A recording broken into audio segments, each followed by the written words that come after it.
Hello again and welcome to another Warhammer 40k Imperial Guard Tactics video. Now today guys, I've got something a little bit different. I want to talk to you about the latest pure Scions list that I've put together. And this isn't field tested yet, so I'm actually looking for feedback from you guys. Yeah, that's right. Those of you that have been using pure Scions from Nephilim, since the new chapter approved dropped, let me know what you think of this list. And just generally, anyone who's got any thoughts, let me know down in the comment section below. But without further ado, let me take you through the list, take you through my thoughts on why I've picked certain units, and then you guys can feel free to tear it to pieces. Now the army is 1,999 points. It consists of 2 detachments, both of which are battalions. Everything in the army is land and lions, and I start with 0 command points. That's right guys, I've gone all in. I'm expecting my command points to come in throughout the game, taking advantage of that new Nephilim CP system.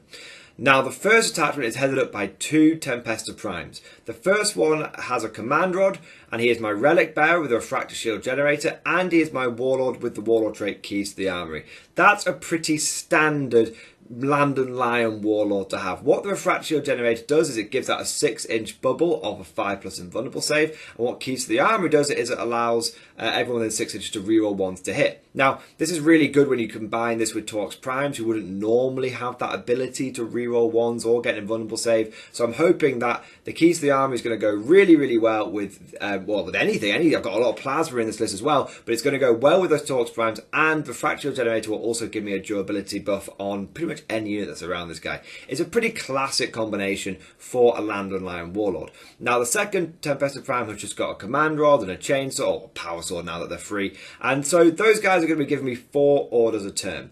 Now in this attachment, in my elite section, I've got 2 command squads. These are Tempesta command squads, not your regular guard ones, and they've each got 3 Melta guns and a Vox. Now normally, traditionally, I would take 4 Melta guns here, but I'm going for a slightly different approach with my officers. You see, now that I don't need to have my officers right there to be able to buff 3 or several squads in one go, my thinking is that I want to have Vox casters in my squads so that my Tempesta Primes can sit back, they can order one group of people that they're nearby, and then they can use the Vox casters to order the command squads when they drop in. It means that my Tempestas will be safer, and it means that they'll be able to be in the game a bit longer, and I think overall it gives me that little bit more tactical flexibility.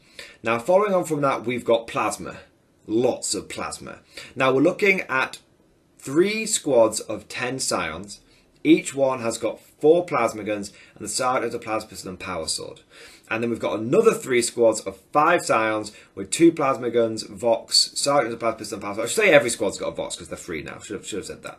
Now that is a lot of plasma. We're looking at something like what, 12 plasma guns plus 6 plasma guns. We're looking at like 18 plasma guns there, and then we're looking at 6 plasma pistols on top of that. That's 24 plasma weapons in just those 6 squads. So that's quite a lot of plasma death. Now the advantage of these bigger squads is that it allows me to get all of the Scions that I would normally take in a list into just 2 detachments. You see, prior to Nephilim, I would be taking 3 detachments, and they'd all be full of 5-man Scion squads. But now we're looking at 10-man squads. So basically I've taken some squads and I've mashed them together. I have lost the plasma pistol here and there because now instead of having 2 Tempesta Primes and 2 5-man squads, I've just got 1 sergeant, you know what I mean? But the point is that I've got these big 10-man bricks, and they should provide me with a little bit of intimidation, because it's very rare that you see just like 10 Scions go poof in your face, and they should also provide me with a nice bit of firepower. Now the reason I put plasma in these squads and not Melta is, in my mind, plasma tends to shoot at things like heavy infantry. I mean, it can take on anything, right? But plasma tends to shoot at heavy infantry, and my hotshot las guns aren't as good going into vehicles. Of course you've got Hammer of the Emperor, but they aren't as good going into vehicles as they are going into, let's say, like infantry or heavy infantry. So that's why I put plasma in with these squads, and later you'll see Melta in some other squads. Now, so we've got 3 10-man big squads. They're going to come in, they're going to smash the entire area, and they're kind of my hammer. And then we've got 3 5-man squads, and these are a bit more of my scalpel, okay? Because sometimes you won't be able to deep strike a 10-man squad in, right? This is why I originally didn't just like combine it and just take 6 10-man squads. I thought, you know what?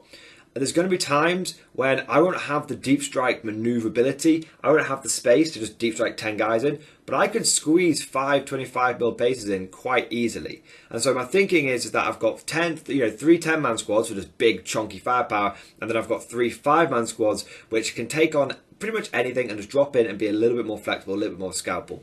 5-man squads with 2 plasma guns and a plasma pistol sergeant has been my staple for a long time, pretty much the whole of 9th edition. And I think it's a really, really good little squad, and so that's why we've got 3 of them there today. Now, following this up, I've got 5 dedicated transports. Each one of these is a Taurox Prime, and every single one of them has got a Gatling gun and 2 hotshot volley guns. These are my anti-horde clearance, and with Hammer of the Emperor they can stack wounds onto anything. Now, they're really, really good at clearing hordes. I have had these 5 Taurox Primes clear away Vanguard, Skitarii, mega buffed up ones when they were the Boogeyman. You know, they've cleared away everything from tough hordes to light hordes, and they can just stack wounds on anything. Each one of these puts out 28 shots. There's a lot of DAC coming from here, and I don't really need the missile variant. I don't really need the punchy primes, because I've got so much plasma and Melta elsewhere in my army, okay?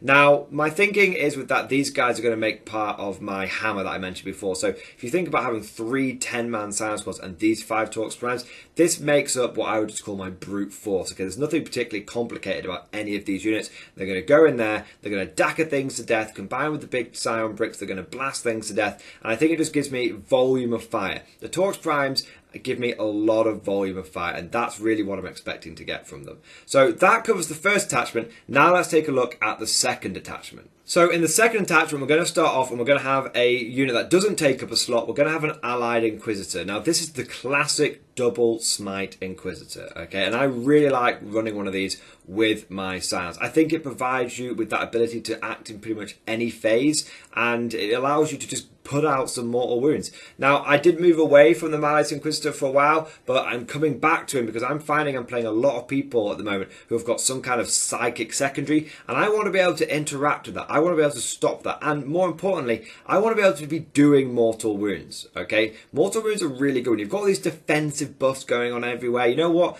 Mortal wounds don't care about your defensive buffs, so there's actually quite a lot of mortal wound spam in this list. So the Inquisitor is the first part of that. He can cast 2 psychic powers, he can do a smite on a 5+, he can do a castigation on a 5 or a 6+, and he's also got ward incantation in the back, because sometimes he won't have a good smite target, sometimes he'll need to buff something, and you can imagine you've got a 10-man Scion squad, and they've got a 5+ invulnerable save, and then I use my Primaris Psychic, which we'll get to in just a moment, and he's got Psychic Barrier. Suddenly we've got a 4+ invulnerable save 10-man Scion squad. That's not bad at all. Or I can put all that stuff on like a Taurox Prime or something. To be honest, the buffing side of the Inquisitor and my other psychic powers is very much a secondary, you can even call it like a tertiary concern. Really, they're there to mess with my opponent's psychic powers and to put out mortal wounds. Now, speaking of that, let's get to the HQ choice for this attachment. I've got a Tempested Prime with Command Rod, pretty standard, he's going to be doing more orders. And then I've got a Primaris Psychic, and his powers are Psychic Maelstrom and Psychic Barrier. Now, he is there to do more wounds, okay? He is there to do smites, he is there to do Psychic Maelstrom. But, Mordian Glory, how are you going to get 2 powers out of a Primaris Psychic? Well, I know it sounds crazy, guys, I can't believe I'm saying this, I've taken a bare bone unit of Weird Bone Psychics, okay? Now, these guys, their powers, I don't care. I've even put that on the list. I don't care what the powers are. If these guys ever cast a power, I will be amazed. They have one job and one job only, and that is to be the Psychic Choir for my Primaris Psychic. All they need to do is sit there, and whenever the Primaris Psychic has got a power, has got a line of sight on an enemy unit, I'm just going to pop 1 CP, and they do Psychic Choir. Now, what Psychic Choir does is it means that I don't care about them, but the Primaris Psychic can do an extra power, and he gets +2 to cast, which means he can do a smite if the Inquisitor does it first.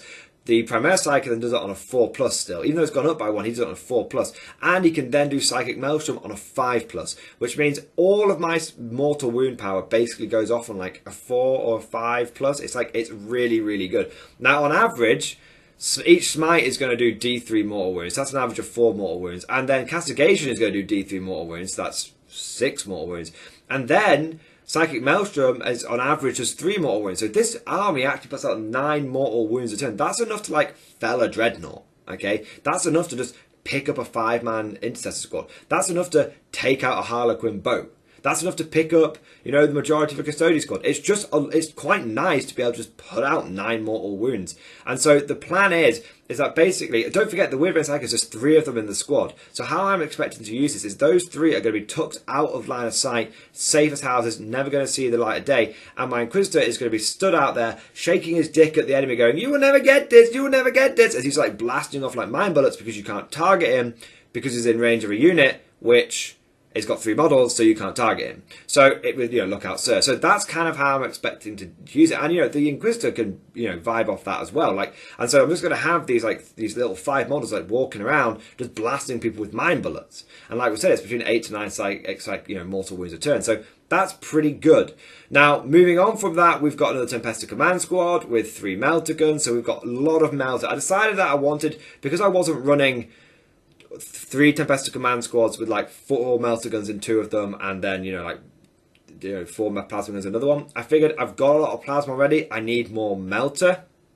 So that's what's gone on with this detachment. So I've got another Tempesta Command Squad, 3 Melta guns and a Vox, and then I've got 6 more troop choices. Now, in those troop choices, I've got 4 squads with double Melta. Now, my thinking behind this is that Melta, it tends to be a little bit more of a precision weapon, which means you're going to have to like sneak it in here and there to try and, you know, get some damage on the enemy. So my plan is that there's 4 between the command squads and these 4 squads. I have 7 suicide Melta drops. That's pretty nice. And my plasma is less suicidal in this list, but my Melta is very much, you know, chuck a couple of Melta guns at it, see what happens. And then I've got 2 bare bones squads. Now, like I said, every sergeant's got a plasma pistol and a power sword. Every squad's got a Vox. Now I've got 2 bare bones squads, and they have 2 very important jobs. Either they're going to be dropping in and scoring me some secondary points, like boots on the ground, or retrieve NAC 1 data, or even just like line breakers, something like that. Either they're going to be doing that, or they're going to be running around being cheap Vox caddies for my Tempestas, for my Tempesta Primes, my HQ choices. So they've got a very important job. Basically, if I know I'm not going to be able to like deep strike them in and get myself some secondaries, they're just going to be running around being Vox caddies for my Tempesta Primes. And if I'm like, okay, I actually, you know, need to be able to get in there and do some secondaries, they can do that as well. So I always find having a couple of bare bones science squads is a really nice tool to have in the toolbox. So the game plan with this army is that I'm going to be trying to do as much as I can in terms of primary, but realistically I'm thinking I'm going to be concentrating on 2 of them, denying the enemy 1 of them, and then trying to essentially do as much damage as possible in my first few turns, because I know that I can't really last the course because I'm Scions. I've got to try and smash the enemy in the first 3 turns. So my thinking is that's how I'm going to win the game. Now in terms of secondaries, I am thinking of taking retrieve Nephilim data. I've got plenty of little 5-man squads that can do it, and I'm also thinking of taking boots on the ground. Again, I've got 5-man squads. I will happily just take a 5-man barebone squad, 5-man plasma squad, chuck it into a table quarter. It doesn't really matter. I've got that maneuverability, and I've got loads of infantry that I want to do it with. So boots on the ground and retrieve Nephilim data seem pretty good. And then my last one that I was thinking of, it's probably one of the psychic ones would be where I'd want to go. And I'm thinking psychic interrogation. Now, I know it's possible for people to like deny this, right? But I have the ability to cast my power on +2. Now, correct me if I'm wrong here. Please let me know down in the comment section below.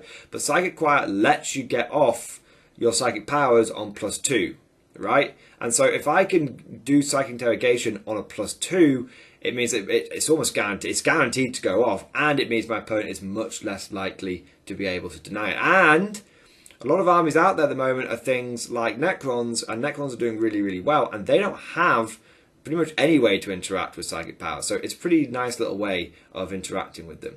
If that one's not really possible, then we'll start looking at some of army specific ones. So if I come across like Baby Knights, for example, I'll do things like bring it down. Likewise, you know, if I'm facing a lot of enemy models, I'll do no prisoners. If I come across an army that doesn't really give those points away very well at all, then my backup ones are things like by Lasgun and Bayonet, because I want to be killing the enemy, and I've got the maneuverability to be taking them off objectives whenever I want. Like, they're going to be on objective, and I'm going to deep strike down and fuck them up. So I think by Lasgun and Bayonet is a pretty good one for me. And as a very, very backup, I'm thinking Inflexible Command, because, well, it's not a good one for me at all but because obviously I want to be trying to deep strike stuff. But if I come across a weird situation where it's like, okay, well, I'm not going to be able to deep strike much worth of damn anyway, flexible command's not the worst one for me to have. I can just like, I've got a lot of Voxcasters, right? And I'm pretty much always going to be in the influence of orders, right? So it's not a bad one to have. When I'm around, when I have it, I could probably get 3 points off it a turn, but it's not a great one. I don't think I'd be able to score it for more than a couple of turns, 2 or 3 turns. So it's very, very much a backup one. Like I said, the ones I've got in mind are definitely retrieve Nephilim data, boots on the ground, psychic interrogation with a good backup of by lasgun and bayonet. What do you guys think? Let me know down in the comment section below. But that's all for today's video. I hope you've enjoyed it. If you have, please consider giving it a like and a subscribe and a comment and all that kind of good stuff. Look, I'll be totally upfront with you guys. Any extra interactivity you can give this video massively boosts it on the YouTube algorithm and lets it spread to more and more people. So if you could do that for me, I'd be very, very grateful. So massive thank you to anyone that does go and do that. If you've really enjoyed today's video and you want to go ahead and support the channel even further, then please consider becoming a channel member or Patreon supporter. It's thanks to my channel members and patrons that I'm able to explore other armies like Scions, not just sit on Pure Guard, try these different lists out, take the tournaments, bring them back and report on the findings. So if you're interested in seeing more content like this, please consider becoming a channel member or Patreon supporter. And I just want to take a moment to say a thank you to our latest channel members and patrons. So massive thank you to Joe Ken, Aidan, Commissar Falk, Malcolm Brown, Harry Lane, Stabe Industry, Spriggs, Ulik, Aston Robinson and Brian Lord for being channel members. Thank you guys for doing your part. I also want to say thank you to the Patreon supporters. I really, really appreciate the Patreon support. So massive thank you to Jacob Holden, the Major 91, Matt Stanley, Alice O'Neill, Cool Lamp and Jack Pascal. Thank you guys for going the extra mile and supporting me on Patreon. It's absolutely fantastic. Now, last but certainly not least, I want to say a personal thank you to all of my top tier Patreon supporters. These are the people that have gone above and beyond when it comes to supporting the Morning Glory channel, and they've signed up at the War Master level, which is the absolute tip top of Patreon support. So massive thank you, big 07 down in the comment section, boys, for Navy Veteran, Philip French, Ross Miller, Alex Stengel, John Stubbs, Nicholas Walsh, Swordfish Trombone, Diesel Fox, Tom Sutton and August Varney. Massive thank you guys. You guys know how much I appreciate your support. And I just want to say thank you so much for just having faith in me. I promise you, I won't let you boys down. But I hope you enjoyed today's video. Thank you for watching. And as always, I'll see you guys next time.